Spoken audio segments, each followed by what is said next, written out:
போன வாரம் நாம சொன்ன ப்ரெடிக்ஷன் எல்லாமே மேக்ஸிமம் கரெக்ட்டா இருந்துச்சு. ஆனா இந்த வாரம் கேம் அத விட ரொம்ப பெருசு. ஏஐ பபிள் வர்ற மாரி இருக்கு அப்படின்னு சொல்லி உலகம் ஃபுல்லா பேச ஆரம்பிச்சுட்டாங்க. அது உண்மையிலேயே வரப்போகுதா? அப்படி வந்தா இந்தியன் மார்க்கெட்ல என்ன இம்பாக்ட் இருக்கும்? இந்த வாரத்தோட ட்ரெண்டிங் செக்டார் என்ன? இந்த வாரத்துல டெக்னிக்கலி எந்த ஸ்டாக் பிரேக் அவுட் பண்ணதுக்கு ரெடியா இருக்கு? இந்த வாரம் ஃபண்டமெண்டலா எப்படி இருக்கு அண்ட் டெக்னிக்கலா எப்படி இருக்கு? அதோட டீடைல் அனலைசிஸ்.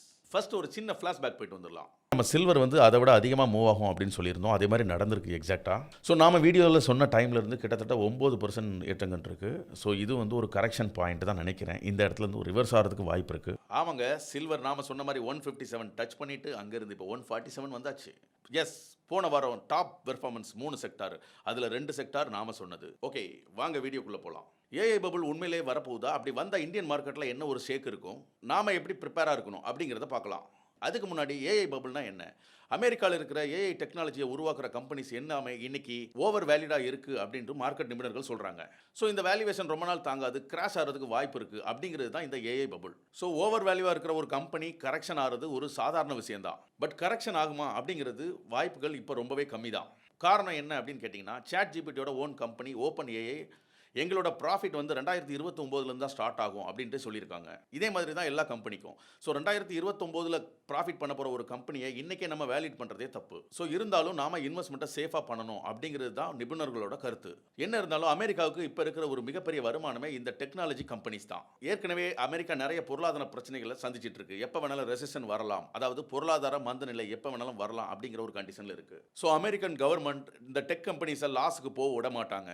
ஏன் அப்படி சொல்கிறோம் அப்படின்னாச்சுன்னா, போன மாதம் அமெரிக்க அதிபர் ட்ரம்ப் அமெரிக்காவோட முன்னணி டெக்னாலஜி கம்பெனிஸோட சிஇஓஸ் எல்லாரையும் கூப்பிட்டு ஒரு மீட்டிங் வைக்கிறாரு. அந்த மீட்டிங்கில் என்ன சொல்றாரு அப்படின்னாச்சுன்னா, நீங்கள் இன்னும் அதிகமான பணத்தை இன்வெஸ்ட் பண்ணி டெக்னாலஜியை பூஸ்ட் பண்ணணும், கவர்மெண்ட் உங்களுக்கு என்னென்ன சப்போர்ட் பண்ணணுமோ அதை பண்ணும் அப்படின்னு சொல்லியிருக்காரு. இருந்தாலும் மக்கள் ஏன் ஏஐ பபுள் வர்றதுக்கு வாய்ப்பு இருக்கு அப்படின்னு நினைக்கிறாங்கன்னா, அதுக்கு 4 ரீசன் இருக்கு. Number 1, stock price are exploding to high.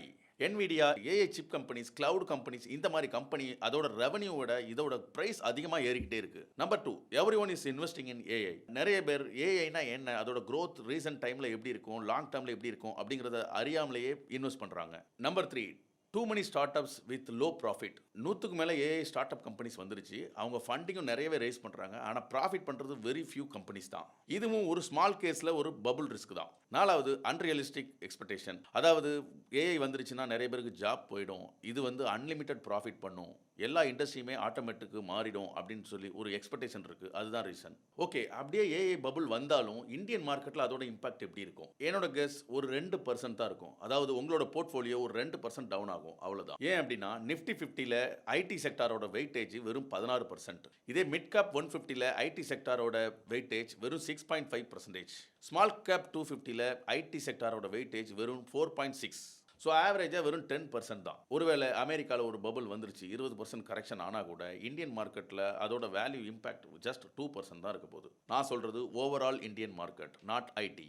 ஆனால் ஐடி செக்டாரில் மட்டும் பார்த்தீங்கன்னா 20% அமெரிக்காவில் கரெக்ஷன் ஆனால் இங்கேயும் கரெக்ஷன் ஆகும். 2026 நம்ம ஒட்டுமொத்த இந்தியாவுக்கு தேவைப்பட போகிற 10% எல்பிஜி கேஸ் நாம அமெரிக்காவிலேருந்து இம்போர்ட் பண்ண போகிறோம். அதுக்காக ஒரு பெரிய டீல் சைன் பண்ணியிருக்கோம். இதில் மெயினாக PSU கம்பெனிஸ், அதாவது public sector undertaking, BPCL, Hind Petro, IOC, இந்த மாதிரி கம்பெனிஸ். இந்த டீல் என்ன அப்படின்னாச்சுன்னா, அடுத்த ஒரு வருஷத்துக்கு நாம 2.2 மில்லியன் டன் எல்பிஜி நாம இம்போர்ட் பண்ண போறோம். இதனால என்ன பெனிஃபிட் அப்படின்னாச்சுன்னா, எல்பிஜி சப்ளை தடை இல்லாமல் கிடைக்க போகுது.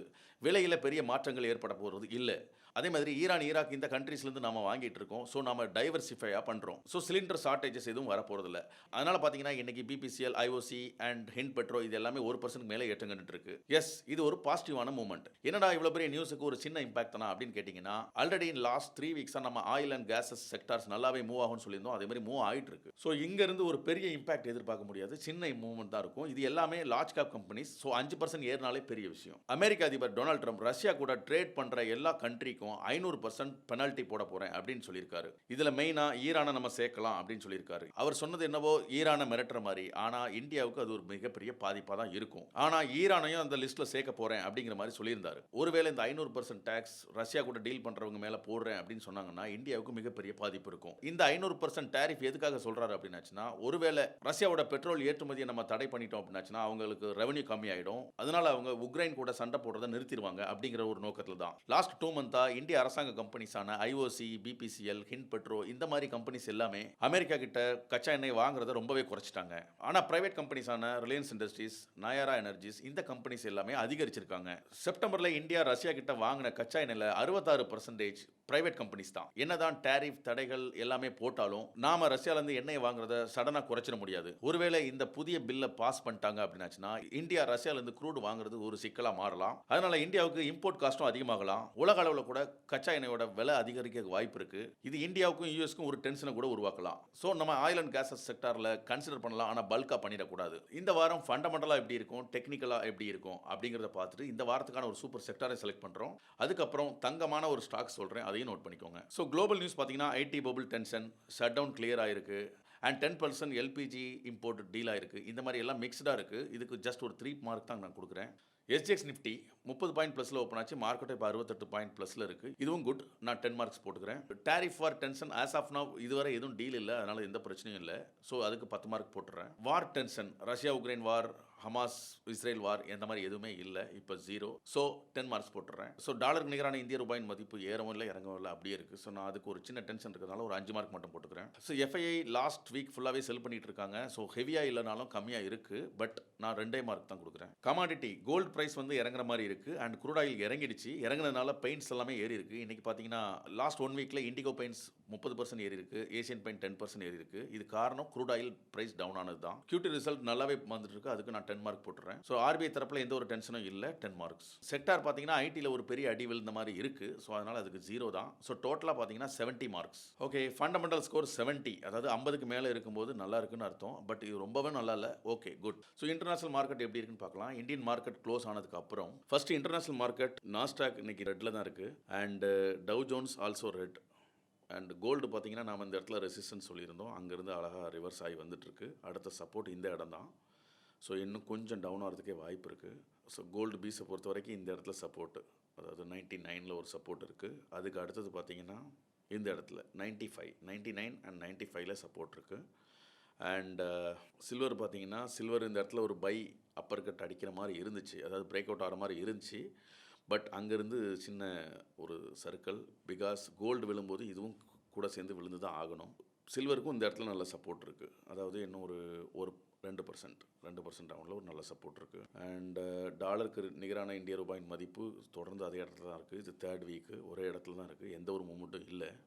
ஸோ இதில் வந்து ஆப்ஷன் செல்லர்ஸ், ஒரு காலத்தில் ஆப்ஷன் செல்லர்ஸ் இருந்திருந்தாங்கன்னா நல்லா சம்பாதிச்சிருப்பாங்க, கரன்சி ஆப்ஷன் செல்லர்ஸ். இன்றைக்கி கரன்சி ஆப்ஷன் எல்லாருமே பண்ண முடியாது.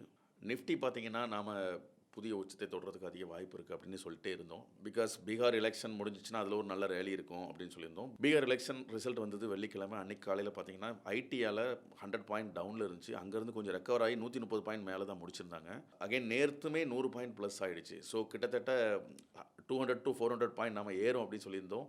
அதே மாதிரி ஏறி இருக்குது, பட் பிரேக் அவுட் ஆகலை. காரணம் இப்போ பார்த்தோம் நாஸ்டாக் எல்லாமே டவுனில் இருக்குது. ஸோ இந்த மாதிரி இன்டர்நேஷ்னலாக ஒரு செல்லிங்கில் இருக்குது, அதனால் ஒரு சின்ன ரீசன். அண்ட் மெயினாக இன்றைக்கி வந்து ஆப்ஷன் எக்ஸ்பைரி. ஆப்ஷன் செல்லர்ஸ் வந்து 26,000 ஒரு ரெசிஸ்டன்ஸாக வச்சு அந்த இடத்துல ஹெவியாக செல் பண்ணியிருப்பாங்க, கால் அண்ட் புட். அந்த இடத்துல க்ளோஸ் பண்ணும்போது அவங்களுக்கு நிறைய ப்ராஃபிட் கிடைக்கும். ஆப்ஷன் செல்லர்ஸ் ஏன் இந்த இதெல்லாம் பண்ணுறாங்க அப்படின்னு சொல்லிட்டு அடுத்த வார வீடியோவில் நான் உங்களுக்கு டீட்டெயிலாக சொல்கிறேன். ஸோ இப்போ வரைக்கும் டெக்னிக்கலாக நல்ல பாசிட்டிவாக இருக்குது அண்ட் ஃபண்டமெண்டலாக 70% ஸ்கோரோடு இருக்குது, நல்லாவே இருக்குது. நேற்று சண்டே 8 o'clock நான் ஒரு வெபினார் கண்டக்ட் பண்ணியிருந்தேன் என்னோடய கிளைண்ட்ஸ் எல்லாருக்குமே. அதில் நான் ஹெல்த் கேர் இந்த வாரம் நல்லாயிருக்கும் அப்படின்னு சொல்லியிருந்தேன். இன்றைக்கி ஓப்பனிங்லேயே ஹெல்த் கேர் செக்டாரில் உள்ள ஸ்டாக்ஸ் எல்லாமே சூப்பராக பிஹேவ் பண்ணிகிட்டு இருக்கு. ஃபார் எக்ஸாம்பிள் இன்றைக்கி நல்லாவே பெர்ஃபார்ம் பண்ணது நம்பர் 1 பார்த்தீங்கன்னா health care, Narayana Hrudayalaya limited. அடுத்தது பார்த்தீங்கன்னா ஒன் சோர்ஸ் ஸ்பெஷாலிட்டி ஃபார்மா. அடுத்தது பார்த்தீங்கன்னா அலம்பிக் ஃபார்மாசூட்டிக்கல் கம்பெனி. அடுத்தது ஆக்கும்ஸ் ட்ரக்ஸ் ஃபார்மாசூட்டிக்கல் கம்பெனி. ஸோ இந்த மாதிரி 10ல் 4 கம்பெனிஸ் ஹெல்த் கேர் தான் இருக்குது. ஸோ என்னோடய ப்ரெடிக்ஷன் இந்த வாரம் ஹெல்த் செக்டார் ரொம்ப நல்லாவே இருக்கும். அடுத்து என்ன ஒரு செக்டார் பார்த்தீங்கன்னா டெலிகாம் செக்டார். டெலிகாம் செக்டாரில் எல்லா ஸ்டாக்குமே அப்பர் ஹையில் இருக்குது. ஸோ ஒரு ஸ்டாக் நல்லாவே அண்டர் வேல்யூவாக இருக்குது, அந்த ஸ்டாக் ரெயில்டெல். ஸோ நான் தங்கமான ஸ்டாக்குன்னு சொன்னது ஓஸ்வால் பம்ப்ஸ் தான். இந்த கம்பெனி கேபிட்டல் குட்ஸ் செக்டாரை சேர்ந்தது. கம்ப்ரஸர்ஸ் அண்ட் பம்ப்ஸ் மேனுஃபேக்சரிங் பண்ணுறாங்க. ஸோ இவங்க மெயினாக பண்ணுறது monoblocks pumps and submersible pumps. இந்த கம்பெனியோட மார்க்கெட் கேப் 7,500, சின்ன கம்பெனி தான். ஆனால் ப்ரைஸ் டு புக் வேல்யூ 5 தான். ஸோ இண்டஸ்ட்ரி பி 38, கம்பெனியோட பி 27, இதுவும் ஒரு பாசிட்டிவ். அகைன் இப்போ ரீசெண்டாக குவார்ட்டர் ரிசல்ட் ரொம்பவே பிரமாதமாக வந்திருக்கு. 73% இயர் ஆன் இயரில் இன்க்ரீஸ் ஆயிருக்கு. நெட் ப்ராஃபிட் பார்த்தீங்கன்னா கிட்டத்தட்ட 50% இன்க்ரீஸ் ஆயிருக்கு. இந்த கம்பெனியோட ரொம்ப பெரிய ஹைலைட்டே ROE 87% இருக்குது. இந்த கம்பெனியோட நெட்ஒர்த் பார்த்தீங்கன்னா வெறும் 462 கோடி. ஆனால் அது ரெவென்யூ மேக் பண்ணுறது 278 கோடி. ஸோ இந்த மாதிரி ஒரு கம்பெனியை நாம் வேறு எந்த ஃபண்டமெண்டலும் பார்க்க தேவையில்லை. ஸ்ட்ரெயிட்டாகவே குட் கம்பெனின்னு கன்சிடர் பண்ணலாம். அடுத்தது இதோட டெக்னிக்கல் எப்படி இருக்குன்னு நான் சொல்கிறேன். ஸோ இந்த கம்பெனி ஐபிஓவில் லிஸ்ட் ஆனது இப்போ ஜூன் 20 தான். ஸோ இந்த கம்பெனியோட ROE ரொம்பவே பிரமாதமாக இருக்குது. அண்ட் எங்கே லிஸ்ட் ஆச்சோ அதே இடத்துக்கு வந்திருக்கு. ஸோ ஒரு நல்ல இடத்துல இருக்குது. ஃபிபினோசி பற்றி நாளைக்கு வீடியோவில் பார்க்கலாம். இதே மாதிரி நல்ல ஒரு fundamental news and technical news எல்லாமே தெரிஞ்சுக்கணும் அப்படின்னாச்சு நம்மளோட சேனலை ஃபாலோ பண்ணுங்கள். யூடியூப் சேனலை சப்ஸ்கிரைப் பண்ணுங்கள். அண்ட் பயோவில் நம்மளோட வாட்ஸ்அப் குரூப் லிங்க் இருக்குது, ஜாயின் பண்ணுங்கள். என்னோட டைரெக்டாக பேசலாம்.